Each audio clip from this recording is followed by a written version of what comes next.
Today we are going to start what? Friction and its type. है ना? Means types of frictions basically we are going to start.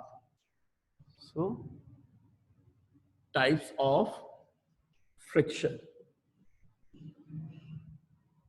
तो हमने अभी तक समझ लिया था कि फ्रिक्शन क्या होता है कि ऐसा फोर्स जो केवल और केवल तभी पिक्चर में आता है जब कोई दो ऑब्जेक्ट एक दूसरे के जब कोई दो सरफेसेस या दो बॉडीज एक दूसरे की रेस्पेक्ट में कहीं पे रिलेटिवली मोशन में हो, तो उन कॉन्टेक्ट सरफेसेस के बीच में एक ऐसा अपोजिंग फोर्स आता है जो उनके बीच में होने वाली रिलेटिव मोशन का अपोज करता है। ऐसे फोर्स को हम फ्रिक्शन बोलते हैं।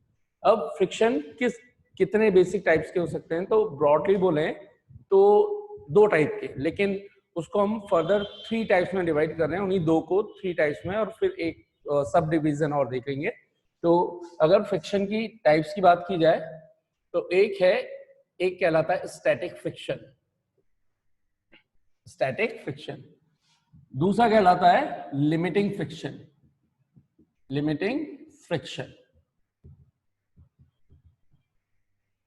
और थर्ड टाइप कहलाता है काइनेटिक फ्रिक्शन या डायनेमिक फ्रिक्शन।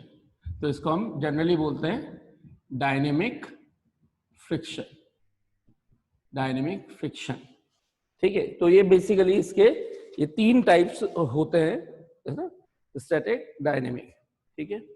और डायनेमिक फ्रिक्शन तो अब बेसिकली अगर इनको देखें तो इन दोनों को आप एक वन ऑफ द टाइप मान सकते हो, ये इसका ब्रॉडली सेकंड टाइप मान सकते हो। ये दोनों एक कैटेगरी में रख सकते हैं, ये दूसरा। डायनेमिक फ्रिक्शन के अंदर एक हम बोलेंगे काइनेटिक फ्रिक्शन, और बहुत सी बार इसको लीनियर फ्रिक्शन भी बोल दिया जाता है। एंड सेकंड हम देखेंगे इसी के अंदर रोलिंग फ्रिक्शन।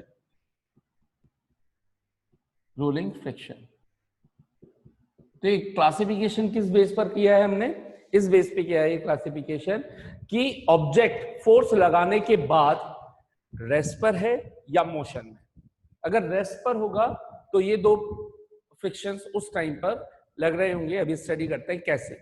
और अगर मोशन में होगा तो मोशन किस टाइप की हो सकती है? तो या तो लीनियर मोशन होगी, इसलिए उसको काइनेटिक फ्रिक्शन बोल देंगे, या ऑब्जेक्ट रोल करता जाएगा, जैसे व्हीकल्स के जो व्हील्स होते हैं उनकी जो मोशन होती है रोड पर, तो वहां पर जो फ्रिक्शन मौजूद होता है वो होता है रोलिंग फ्रिक्शन। ठीक है, so these are the broadly this is the broad classification of friction. अब सबसे पहले हम वन बाय वन स्टडी करते हैं कि what is static friction, what is limiting friction, उसके बाद बात करेंगे काइनेटिक एंड डायनेमिक की। अच्छा, लिमिटिंग फ्रिक्शन, इसको स्टैटिक फ्रिक्शन को हमने सिंबल दे रखा है एफएस, और इसको दे रखा है एफएल और एफएस मैक्सिमम, है ना? सिंबल हमने क्या दे दिया? Static friction static S, limiting friction FL या एफएस मैक्सिमम। यहां से भी कुछ आपको कॉमन सेंस नजर आया होगा, एफएस का ही कुछ मैक्सिमम केस यहाँ पे होने वाला है, इसलिए एक ही कैटेगरी में जनरली इनको रख लिया जाता है। देखते हैं सब static friction. What is static friction? Static friction FS. Static नाम अपने आप को डिफाइन कर रहा है कि एक ऑब्जेक्ट रेस्ट पर है और उस पर फोर्स लगाएं फिर भी वो मूव नहीं हो रहा है। इसका मतलब फोर्स अप्लाई करने के बाद, एक्सटर्नल फोर्स अप्लाई करने के बाद भी कोई ऑब्जेक्ट मूव ना हो, तो इसका मतलब 100% ये है कि कोई ना कोई फोर्स ऐसा जरूर होगा जो इस अप्लाइड फोर्स को का अपोज कर रहा होगा और उसके इक्वल भी होगा, ताकि वो अप्लाइड फोर्स के इफेक्ट को कैंसिल आउट कर सके। तो ऐसा फ्रिक्शन फोर्स जो अप्लाइड फोर्स होने पर रिलेटिव मोशन की अपोजिट डायरेक्शन में अप्लाई हो और ऑब्जेक्ट को रेस्ट से ना आगे बढ़ने दे, यानी कि रेस्ट पर ही बनाए रखे, ऐसे फ्रिक्शन को बोलते हैं स्टैटिक फ्रिक्शन। एग्जांपल से समझते हैं। देखिए, मान लीजिए मैंने ये एक ऑब्जेक्ट है, उसको किसी टेबल पर या कहीं पे किसी सरफेस पे रख रखा है। अब ये रफ सरफेस है। फ्रिक्शन जब भी बोलेंगे तो सरफेस स्मूथ नहीं रहेगी। स्मूथ का मतलब होता है फ्रिक्शनलेस, है ना? और जो हम यहाँ पर इस तरह से शेडेड लाइन करते हैं, इसका भी मतलब यही होता है फ्रिक्शनलेस। तो जब भी फ्रिक्शन वाली सरफेस की बात करोगे आप उसको शेड नहीं करेंगे, है ना? शेड करते ही फ्रिक्शनलेस बन जाएगा वो। ठीक, ये जनरल रिप्रेजेंटेशन होती है। एम मास का कोई ऑब्जेक्ट है, किसी रफ सरफेस पर रखा हुआ है, तो जैसे ही इस पर कोई फोर्स अप्लाई किया हमने, चाहे इधर से ऐसे मान लीजिए, ऐसे मान लीजिए, कोई फर्क नहीं पड़ता, एफ अप्लाइड, कोई फोर्स अप्लाई किया, तो लेट सपोज ये सेंटर से, इसको मानते हैं कि इसका इफेक्ट सेंटर से आ रहा है, तो एक फ्रिक्शन अपने आप, जैसे ही आपने फोर्स अप्लाई किया तो इस फोर्स की टेंडेंसी है इस ऑब्जेक्ट को मूव करवाना इस डायरेक्शन में, ये लेफ्ट और ये राइट डायरेक्शन में मूव करवाना। तो इसको, इसकी टेंडेंसी का अपोज करने के लिए तुरंत इन दो ऑब्जेक्ट्स की जो सरफेसेस है, कॉन्टेक्ट सरफेसेस, इनके बीच में एक फोर्स जनरेट होगा और उसी फोर्स को हम बोल रहे हैं क्या? Friction force FS. ठीक है, इसकी खासियत क्या है? What is the features of this static friction? आपने लेट सपोज 10 न्यूटन फोर्स लगाया, 10 न्यूटन फोर्स लगाया, तो अपने आप यहां पर, और अगर ऑब्जेक्ट अभी भी रेस्ट पर ही बना हुआ है फोर्स लगाने पर भी, तो इसका मतलब अपने आप एक ऐसा फोर्स जनरेट जरूर हुआ होगा जिसकी वैल्यू क्या रही होगी? 10 न्यूटन, और इसकी एग्जैक्टली अपोजिट डायरेक्शन में। तभी तो हम पूछे कि भाई नेट फोर्स कितना है, तो नेट फोर्स हम कैसे निकालते हैं? किसी भी ऑब्जेक्ट पर अगर several forces are acting, let's suppose F1, F2, F3, F4, doesn't matter at all, F3, so अगर टोटल फोर्स निकालना है या नेट फोर्स निकालना है तो हम बोलते हैं सुपरपोजिशन प्रिंसिपल। सुपरपोजिशन प्रिंसिपल का मीनिंग क्या होता है? नथिंग। सुपरपोजिशन प्रिंसिपल ये बोलता है कि अगर कोई वेक्टर क्वांटिटी है और वो सभी वेक्टर क्वांटिटी सेम टाइप की, सिमिलर टाइप की वेक्टर क्वांटिटी अगर किसी सिंगल ऑब्जेक्ट पर अप्लाई हो रही हो, तो उसका नेट इफेक्ट जो सिंगल क्वांटिटी एक्सपीरियंस करेगी उसको सुपरपोजिशन बोलता है कि आप उनका वेक्टर सम ले लो। यानी कि अगर यहाँ पे फोर्स सिमिलर टाइप के, यानी ये भी फोर्स है, ये भी फोर्स है, फोर्स है, तो यानी कि सब क्वांटिटीज क्या फोर्स, ये किस पे लग रही है? सिंगल ऑब्जेक्ट, इस पर, एम मास के ऑब्जेक्ट पर। तो इस एम मास को नेट फोर्स कितना एक्सपीरियंस होगा उसको निकालने के लिए हम क्या करते हैं? जितने भी फोर्सेस लगते हैं उनका वेक्टर सम, ना कि मैग्नीट्यूड। वेक्टर का मतलब है इसमें डायरेक्शन की भी इंपॉर्टेंस है। तो फिर नेट इफेक्ट किस डायरेक्शन में आएगा वो चेक करना होता है हमें। ठीक है, तो हो सकता है कभी जीरो होगा, कभी जीरो नहीं होगा, लेकिन नेट इफेक्ट वेक्टर सम की फॉर्म में हम फाइंड करते हैं। ठीक है, तो this is the concept of net force. अब अगर यहां पर मैंने अप्लाई फोर्स किया इधर इस डायरेक्शन में, तो आप सोच सकते हैं कि 10 न्यूटन आई कैप, इस डायरेक्शन को आई कैप बोल दूं, तो एफ एस वेक्टर फॉर्म में लिखूं तो मैग्नीट्यूड 10 न्यूटन हो गया और ये माइनस आई कैप। तो इसी तरीके से अगर आप इस पर बोलोगे कि नेट फोर्स कितना लगा, तो F applied force plus friction force, इनको ऐड करें तो 10 आई कैप और 10 माइनस आई कैप, आंसर 0। इसी वजह से नेट फोर्स इस पर कितना इफेक्ट आ रहा है? 0। इसका मतलब ये ऑब्जेक्ट नेट कोई फोर्स फील नहीं कर रहा, इस वजह से ये ऑब्जेक्ट रेस्ट पर ही बना रहेगा। ठीक है, इसी तरीके से अगर मान लीजिए अब आपने 10 न्यूटन को बढ़ा करके 12 न्यूटन कर दिया, तो ये फ्रिक्शन जो स्टैटिक फ्रिक्शन है ये भी अपनी वैल्यू को बढ़ा लेगा और ये भी 12 न्यूटन हो जाएगा। अगर आपने इसको 15 न्यूटन कर दिया तो ये भी अपने आप को 15 न्यूटन कर लेगा। आपने इसको रिड्यूस करके 13 न्यूटन कर दिया तो भी ये 13 न्यूटन कर लेगा। इसका मतलब ऑब्जर्वेशन, क्यों बोल रहे हैं ऐसा? क्योंकि हम ये बोल रहे हैं कि अगर ये जितने भी मैंने फोर्स लगाए इन सभी के कारण ये मूव नहीं हुआ, इसका मतलब कंपलसरी एक फोर्स ऐसा होना चाहिए जो इधर अप्लाई होने वाले फोर्सेस को बैलेंस कर रहा हो और अपोजिट डायरेक्शन में। तो इस वजह से स्टैटिक फ्रिक्शन अपनी वैल्यू को अप्लाइड फोर्स के हिसाब से बढ़ाता है। किसी ने कहा सर अगर अप्लाइड फोर्स को 0 कर दें, यानी कि हम फोर्स लगाना ही छोड़ दें, फ्रिक्शन भी गायब, फ्रिक्शन रहेगा ही नहीं इस पिक्चर में, तो आप बोलोगे अब कोई फ्रिक्शन ही नहीं है। No friction force acts if no external force is being applied. It means if there is no tendency of relative motion between two surfaces, no friction will come into the picture. Done. बस इतना सा आपको ध्यान रखना है इस situation का। ठीक है, तो ये इसका मीनिंग है, बेसिक मीनिंग स्टैटिक फ्रिक्शन का, कि स्टैटिक फ्रिक्शन पिक्चर में तभी आता है जब पहली कंडीशन फोर्स अप्लाई हो, दूसरी कंडीशन हमेशा जिस डायरेक्शन में एक ऑब्जेक्ट मूव करने वाला है दूसरे के रेस्पेक्ट में, तो उस फर्स्ट ऑब्जेक्ट के लिए वो हमेशा अपोजिट डायरेक्शन में इस तरीके से लगेगा कि वो उस अप्लाइड फोर्स का अपोज कर सके, यानी कि रिलेटिव मोशन होने का अपोज कर सके। जब तक ऑब्जेक्ट रेस्ट पर है तो वो फ्रिक्शन फोर्स भी, स्टैटिक फ्रिक्शन फोर्स भी अप्लाइड फोर्स के इक्वल होगा। अब क्वेश्चन ही आता है कि क्या सर हम कितना भी फोर्स बढ़ा दें क्या स्टैटिक फ्रिक्शन हमेशा उतना बढ़ता जाएगा? नहीं, आप इसको प्रैक्टिकल एग्जांपल से समझिए कि एक एल्मीरा है और इसको मूव करवाना है, इसको मूव करवाना है सर, है ना। अब मूव करवाने के लिए क्या किया, एक पर्सन आया, है ना, या आप मान लीजिए छोटा चाइल्ड आया और वो इसको फोर्स लगा करके इधर की तरफ फोर्स लगा रहा है। अब ये अलमीरा भरी पड़ी हुई है, मतलब कपड़ों से या किसी भी चीज से, माल मटेरियल से, जो भी है ये भरी हुई है, ठीक। ये इस पर फोर्स लगाएगा लेकिन ये अपनी जगह से नहीं रही, तो इसका मतलब फोर्स, अप्लाइड फोर्स इधर लग रहा है, फ्रिक्शन इसका मतलब ये इधर आ रहा होगा, ठीक। अगर 100 न्यूटन है तो 100 न्यूटन आ गया, आप ये समझ सकते हैं। ओके, अब हुआ क्या, एक बड़ा पर्सन आया, यानी कि अपने पापा को भी ले आया कि पापा फोर्स लगाओ, और अब ये मूव होने वाला है, मूव होने वाला है। तो इसका मतलब हमने देखा कि एक स्टैटिक फ्रिक्शन की भी है, आपने देखा होगा प्रैक्टिकल सिचुएशन में कि मूव हो जाएगा, हो जाएगा। इसका मतलब स्टैटिक फ्रिक्शन अपनी एक लिमिट तक ही इंक्रीज हो सकता है, और जिस लिमिट तक वो इंक्रीज हो पाएगा और जिस लिमिट के बाद object will about to start, उस फ्रिक्शन को बोलेंगे लिमिटिंग फ्रिक्शन। फॉर एग्जांपल, अगर मैं बोल दूं कि ये ऑब्जेक्ट मूव कर जाएगा आफ्टर 20 न्यूटन, अगर 20 न्यूटन का फोर्स अप्लाई कर दो आप, तो इस 20 न्यूटन से 0.1 या 0.001 भी ज्यादा हुआ तो ये मूव कर जाएगा। तो अगर आपने यहां पर 20 न्यूटन का फोर्स लगा दिया तो स्टैटिक फ्रिक्शन भी यहां पर 20 न्यूटन हो चुका होगा, लेकिन ये इसकी मैक्सिमम वैल्यू है क्योंकि हमने बोल दिया कि 20 न्यूटन के बाद अबाउट टू स्टार्ट है। तो ये जो स्टैटिक फ्रिक्शन मिल रहा है ये इसकी कैसी वैल्यू है, मैक्सिमम वैल्यू, और इसी मैक्सिमम वैल्यू को बोला जाता है limiting friction FL. So how can we define the limiting friction?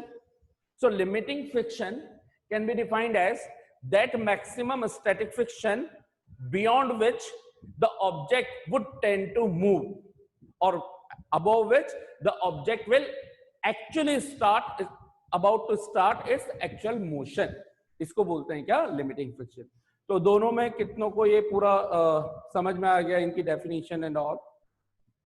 तो अब इतनी बात समझ में आ गई है, तो अब इसके बाद क्या होगा। अब लिमिटिंग फ्रिक्शन भी मान लीजिए अचीव हो गया कि 20 न्यूटन पर अब सिचुएशन ऐसे आ गई है कि बस आपने 21 न्यूटन का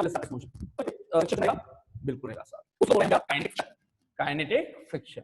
तो जैसे ही अब आपने यहां पर फोर्स किया, लेट्स सपोज 21 न्यूटन, तो ये तो कोशिश करेगा क्योंकि फोर्स लग रहा है तो फ्रिक्शन तो रहेगा, लेकिन अब ये अपनी एक मैक्सिमम वैल्यू जितना ही तो फोर्स लगा सकता है, इससे बियॉन्ड तो लगा नहीं सकता 20 न्यूटन। तो अगर मैं नेट फोर्स पूछूं तो नेट फोर्स कितना हो गया, एफ नेट अगर पूछा जाए इस पूरे सिस्टम पर तो हो गया 21 आई कैप प्लस 20 माइनस आई कैप, आंसर प्लस का 1 न्यूटन आई कैप। यानी कि हमने देखा अब पूरे सिस्टम पर अब नेट फोर्स लग रहा है 1 न्यूटन का, सारे इफेक्ट्स कैंसिल आउट होने के बाद। तो अब ये नेट सिस्टम, ये पूरा सिस्टम 1 न्यूटन से मूव करने वाला है, मूव करने वाला है या कर रहा है, ठीक है। अब होगा क्या, जैसे ही ऑब्जेक्ट मूव कर रहा है, मान लीजिए, है ना, हमने इसको मूव करवा दिया, मान लीजिए 30 न्यूटन दे दिया, 30 न्यूटन दे दिया, और इधर लग रहा है वही limiting friction F S maximum 20 Newton का, इससे ज्यादा ये लगा नहीं। जैसे ही हमने डायरेक्टली 30 न्यूटन लगाया, अब इस सिचुएशन की बात कर रहा हूं समझाने के लिए, डायरेक्टली मैंने 30 न्यूटन लगाया तो ये मैक्सिमम लगा सकता था 20 न्यूटन जो इसका लिमिटिंग फ्रिक्शन होता, तो ये मूव कर जाएगा तुरंत कितने न्यूटन से, 30 माइनस 20 नेट 10 न्यूटन से। लेकिन जैसे ही एक बार मोशन स्टार्ट हो गई, विद इन माइक्रो सेकेंड्स या विद इन अ सेकेंड, होगा क्या, आप जब फोर्स को मेजर करेंगे, इस फोर्स को आपको लग ऐसा रहा है कि 10 न्यूटन से जा रहा है, इन एक्चुअल ये 10 न्यूटन से ना मूव करके 9.8 या 9 न्यूटन, आप ये समझाने के लिए राउंड फिगर में 9 ले लेता हूं, 9 न्यूटन से ही मूव कर रहा होगा। यानी कि अगर आपको इसको मोशन में बनाए रखना है, एक कांस्टेंट मोशन में, तो आपको सिर्फ अब 9 न्यूटन लगाना है, ना कि 10 न्यूटन। ऐसा कैसे हो गया? रीजन समझते हैं, बेसिक कॉन्सेप्ट। ये जो फ्रिक्शन आ रहा था, ये इस वजह से आ रहा था क्योंकि स्ट्रॉन्ग बॉन्ड्स फॉर्म हुए थे दोनों सरफेसेस के पार्टिकल्स के बीच में। क्योंकि वो रेस्ट पर थे तो स्ट्रॉन्ग बॉन्ड फॉर्म हुए थे। अब जब तक कि ये बॉन्ड ब्रेक नहीं हो जाते तब तक ये ऑब्जेक्ट मूव कर नहीं सकता था। तो आपने फोर्स बढ़ाना स्टार्ट किया। अब वो जैसे च्युइंगम होती है ना, कि उसको खींच रहे हैं और एक पॉइंट के बाद वो टूट जाएगी, और फिर टूटने के बाद आपको क्या फोर्स लगाना है? कम फोर्स लगाना। ठीक वही सिचुएशन यहाँ पे होगी। ये जो बॉन्ड्स बने थे यहाँ पर इनके, ये बॉन्ड अभी तक टूटे नहीं थे। आप फोर्स बढ़ाते जा रहे हो और ये इस तरह से खिंचते हुए जा रहे हैं। एक पॉइंट ऐसा आएगा जब बॉन्ड्स ब्रेक हो जाएंगे। ये ब्रेक हो गए। ब्रेक होते ही ये एकदम से मूव करेगा। कितने से मूव करेगा? 10 न्यूटन से। लेकिन अब आप कंटिन्यूएशन में फोर्स लगा रहे हो तो नीचे वाले पार्टिकल को, नीचे वाली सरफेस के पार्टिकल्स को या एटम्स को या मॉलिक्यूल्स को इतना टाइम नहीं मिल रहा कि ये उतने स्ट्रॉन्ग बॉन्ड बना पाते जितना पहले ये रेस्ट पर बना रहे थे। तो अब बॉन्ड फॉर्मेशन का टाइम, क्योंकि यहां पे कंटिन्यूएशन में फोर्स लगा ही रहे, तो टाइम इतना नहीं मिल रहा उनको बॉन्ड बनाने के लिए, इसलिए एक्चुअल 10 न्यूटन से लेस फोर्स लगाने पर भी ऑब्जेक्ट नेट 10 न्यूटन से मूव कर सकता है। इसका मतलब आप क्या फील कर रहे होंगे कि मैंने 30 न्यूटन ना लगा करके, 30 न्यूटन शुरू में लगाया, लेकिन जब मैं कांस्टेंट 10 न्यूटन से बनाए रखना चाह रहा हूं तो मुझे 29 न्यूटन की जरूरत पड़ रही। रीजन, अब ऑब्जेक्ट आ चुका है मोशन में, और जिस टाइम ऑब्जेक्ट मोशन में होता है उस टाइम क्योंकि बॉन्ड फॉर्मेशन का टाइम कम हो जाता है, इस वजह से ये जो नेट मोशन होगी वो इस, और जो फ्रिक्शन अब आ रहा होगा, क्योंकि बॉन्ड तो फॉर्म होने की कोशिश कर रहे हैं, बन भी रहे हैं, बिगड़ भी रहे हैं, बन भी रहे, बिगड़ भी रहे, तो मोशन के दौरान जो फ्रिक्शन कहलाएगा, जिसका अपोज कर रहा होगा, उसी को बोला जा रहा है काइनेटिक फ्रिक्शन।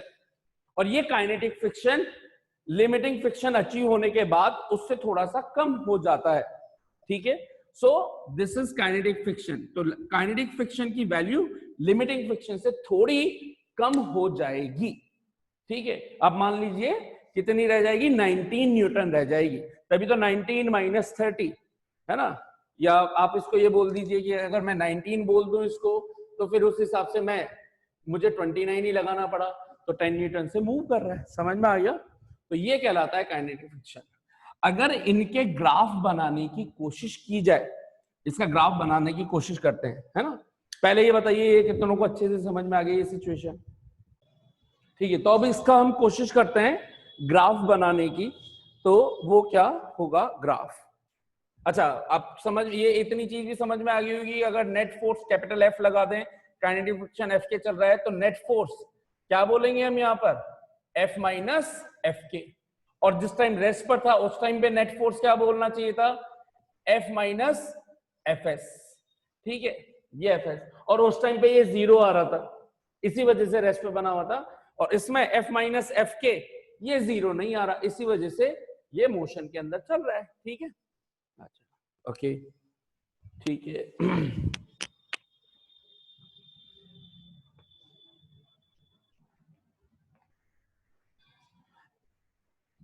एक चीज और आपको ये समझ में आ जानी चाहिए, अगर आपने अप्लाइड फोर्स लिमिटिंग फोर्स से कम अप्लाई कर दिया, यानी कि आपने 30 न्यूटन की जगह 19 न्यूटन लगा दिया, हाथों हाथ रुक जाएगा ऑब्जेक्ट।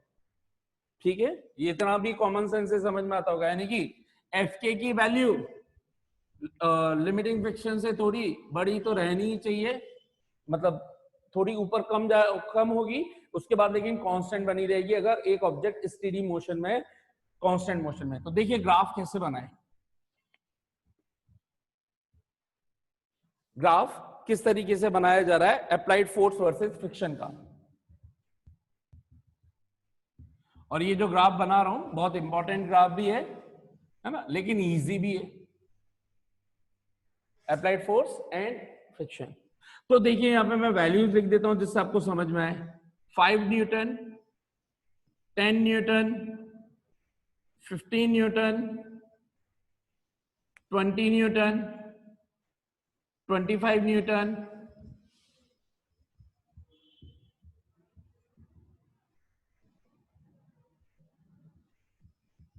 25 न्यूटन। इसी तरीके से यहां पर 5, 10, 15, 20, 25 सो ऑन, है ना। 10 न्यूटन, 15 न्यूटन, 20 न्यूटन, 25 न्यूटन। अब हुआ क्या, जब ऑब्जेक्ट रेस्ट पर था यानी कि जीरो फोर्स जब लग रहा था तो फ्रिक्शन कितना होना चाहिए, कुछ भी फ्रिक्शन नहीं होना चाहिए। इसका मतलब if no force is being applied there should be no friction. तो ऑब्जेक्ट की का ग्राफ पहले पॉइंट कहां पे होना चाहिए, 0,0 पर। जैसे ही, और ये मान लीजिए कि लिमिटिंग फ्रिक्शन अचीव कहां पे हो रहा है, 20 न्यूटन पे अचीव हो रहा है समझाने के लिए। अब हमने लगाया 5 न्यूटन, तो फ्रिक्शन का जो स्टैटिक फ्रिक्शन है वो कितना बन गया, 5 न्यूटन। और इसको हम बोल रहे हैं क्या, लिमिटिंग फ्रिक्शन, जो इसकी एफएस की मैक्सिमम वैल्यू है। तो 5 न्यूटन हो गया 5 पर। फिर इसके बाद जैसे ही हमने 10 न्यूटन किया तो फ्रिक्शन ने भी अपने आप को 10 न्यूटन कर लिया। फिर जब हमने 15 न्यूटन किया तो इसने भी अपने आप को 15 न्यूटन कर लिया। फिर जैसे ही 20 न्यूटन किया इसने भी अपने आप को 20 न्यूटन कर लिया। बहुत बढ़िया सर। तो यहां तक का लिमिटिंग फ्रिक्शन तक का ग्राफ देखूं तो ये आया, ये आया। अब हुआ क्या, अब आप 20 से ज्यादा बढ़ा रहे हो फोर्स, 21 कर रहे हो तो ही जाकर के मोशन में आएगा। यानी कि अभी थोड़ा और बढ़ाया, बढ़ाते ही ये बढ़ा, लेकिन जैसे ही मोशन स्टार्ट हो गई फिर मैंने बताया कि ये थोड़ा सा कम हो जाएगा क्योंकि अब बॉन्ड फॉर्मेशन का टाइम मिल नहीं रहा, लेकिन लिमिटिंग से बड़ा बना रहेगा। तो उसके बाद और फिर आप एक कांस्टेंट फोर्स लगा रहे हो जितने का भी, वो उसी कांस्टेंट मोशन से वो चलता रहेगा। So this is the graph कि बियॉन्ड द लिमिटिंग फ्रिक्शन इसकी क्या हो जाती है सिचुएशन। तो आप इसको या एक बहुत सी जगह या ये मान लो कि यहीं से लिमिटिंग फ्रिक्शन के बाद आपने फोर्स लगाया और जब ये मोशन में आ गया, क्योंकि लिमिटिंग फ्रिक्शन पे मोशन में आ जाता है, उसके बाद इसकी जो टेंडेंसी है वो क्या हो जाएगी, बॉन्ड फॉर्मेशन का टाइम नहीं मिला तो 90 न्यूटन ही रह गया एक तरह से काइनेटिक फ्रिक्शन। तो काइनेटिक फ्रिक्शन ये यहाँ पे आ गया 90 न्यूटन का, यानी कि लिमिटिंग फ्रिक्शन से थोड़ा कम। जब स्टेडी मोशन है तब, और ये बना रहा कांस्टेंट, तो ये आप ये मान लीजिए। तो ये इसकी वैल्यू जो पीक वैल्यू होगी, आप इसको यहीं से घुमा दीजिए, ये पीक वैल्यू इसी जगह से लिमिटिंग फ्रिक्शन से। बहुत सी बुक्स में थोड़ा आगे से घुमा देते हैं, कोई फर्क नहीं पड़ रहा, ये लॉजिक में है ना, क्योंकि यहाँ वैल्यूज नहीं लिखी होंगी, लॉजिक बनाया जाता है और ये बोला जाता है कि ये जो पीक आया है वो एक्चुअल में किसको रिप्रेजेंट कर रहा है, पीक और उसके आसपास का हिस्सा लिमिटिंग फ्रिक्शन को। और फिर इसके बाद ये यहाँ पर जिस भी मोशन में चल रहा है उस दौरान क्या कौन सा फ्रिक्शन काम में आ रहा होगा, काइनेटिक फ्रिक्शन। और स्ट्रेट लाइन का ग्राफ कौन से वाले फ्रिक्शन को रिप्रेजेंट कर रहा होगा, स्टैटिक फ्रिक्शन को।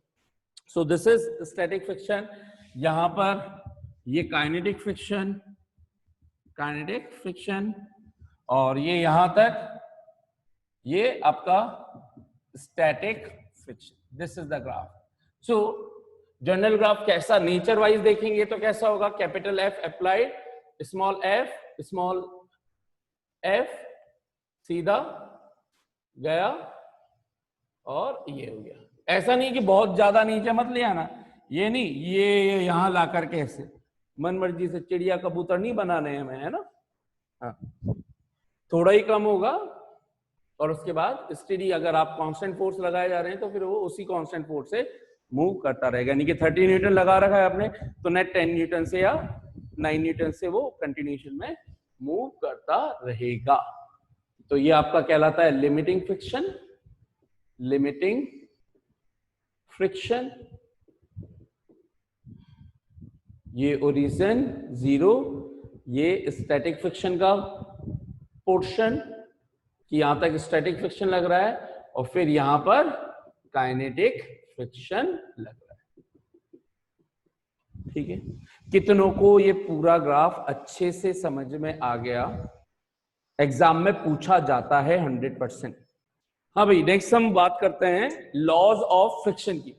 सो बेसिकली लॉज ऑफ फ्रिक्शन जो हमने ऑब्जर्व किया उन्हीं के बेस पर कुछ बातें बोली गई जिसको हम लॉज ऑफ फ्रिक्शन बोल रहे हैं। सो इनको 4 पॉइंट्स में हमने लॉज ऑफ फ्रिक्शन को डिस्कस कर रखा है। तो फर्स्ट पॉइंट बोलता है कि पहली चीज जो फ्रिक्शन है, it depends on the friction depends on type of material, कि कम होगा ज्यादा होगा वो इस बात पर डिपेंड करेगा कि आपने मटेरियल्स कैसे ले रखे हैं, किस तरह के। कि मान लीजिए रोड है, रोड पर टायर जो होते हैं रबर के वो मूव कर रहा है, आयरन के बीच मूव कर रहे हैं, है ना। जैसे रेलवे ट्रैक में आयरन के ऊपर आयरन मूव कर रहा है, या रोड पर आयरन बीच मूव कर रहे हैं, या रबर। तो किसकी ग्रिप अच्छी है, किस रोड के साथ कितने अच्छे बॉन्ड फॉर्मेशन जल्दी होते हैं, तो वो डिपेंड करेगा टाइप ऑफ मटेरियल पे। सेकंड पॉइंट, जो फ्रिक्शन होता है वो हमेशा टेंजेंशियल डायरेक्शन में लगेगा, tangential direction to the contact surface, tangential direction to the या between the contact surfaces of two bodies, and it will always try to oppose the relative motion of them। ठीक है, ये इसका second point हो गया। Third point जो है वो इंपॉर्टेंट है, ये बोलता है कि जो फ्रिक्शन है it does not depend on the total area, it does not depend on the total area. Total area वही चीज जिसको हम अपेरेंट एरिया बोलते हैं, कि जो हमें दिख रहा होता है उस एरिया पे डिपेंड नहीं करता। Friction actually depends on only the actual contact areas, कि जो उनके डिप्रेशंस वगैरह हैं जहां पर होंगे, ये इस तरीके से जो हमने बनाया था, तो दूसरे में कहां पर ये इस तरह के कॉन्टेक्ट बन रहे हैं, केवल उन्हीं एरियाज पर डिपेंड करेगा, ना कि इस पूरे एरिया पर, टोटल एरिया पर डिपेंड नहीं करता। ठीक है, उसका मैं एक प्रैक्टिकल एग्जांपल भी, एक मतलब एक्सपेरिमेंट करके देखेंगे। यहाँ पर एक्सपेरिमेंट करना, बोर्ड पर एक्सपेरिमेंट शो करके दिखाऊंगा आपको कि कैसे उसको समझ सकते हैं, है ना। इसको याद रखिएगा, नेक्स्ट क्लास के अंदर मैं डिस्कस करूंगा। ठीक है, और फोर्थ होता है कि जो फ्रिक्शन फोर्स होता है that is directly proportional to the normal reaction force. तो उसको आर से, और अब मैं नॉर्मल रिएक्शन फोर्स को एन से रिप्रेजेंट करने वाला हूं। ठीक है, friction force will be directly proportional to the normal reaction force. इस चीज को आप ध्यान रखें, नेक्स्ट क्लास में हम ये सब चीजें डिस्कस करेंगे। तो अगर यहाँ पे फ्रिक्शन फोर्स है, ये कैपिटल एफ है, और ये नॉर्मल रिएक्शन फोर्स है, ये mg है, तो friction is directly proportional to normal reaction force. इनको नेक्स्ट क्लास में हम डिस्कस करेंगे। कितनों को यहां तक